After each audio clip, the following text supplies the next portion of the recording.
the first thing that I wanted to cover was the fact that when you look at leadership today, it is where it was actually is worse off than where it was back in the 1970s. And I started getting into the business world.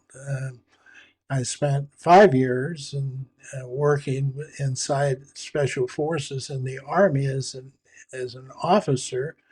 So I began to get a lot of training in that area that was uh, actually a little more advanced than I think what businesses were applying during that time. In the military is very concentrated and you didn't get a lot of questions about the leadership side of this because the military has been very successful in leadership for years and years. Over 50 years, over 5 decades, I watched that whole attitude about the organization, about leadership, began to deteriorate. And we kept spending more and more money and more literature, and more research was coming about leadership. A lot of information about weight loss, and we kept getting fatter and fatter in this society. Um, it was the same way in my mind as I began to walk through. Now, I was immersed in it.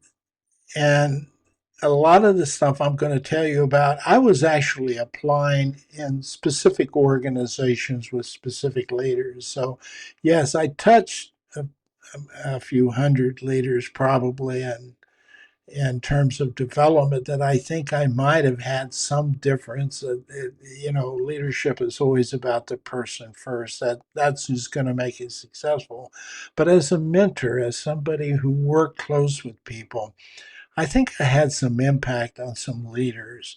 And so there are some leaders out there, I think probably, if they've worked for me or I coached or mentored them in a consulting role, probably are going to hear some of this stuff and recognize what I was doing way back then.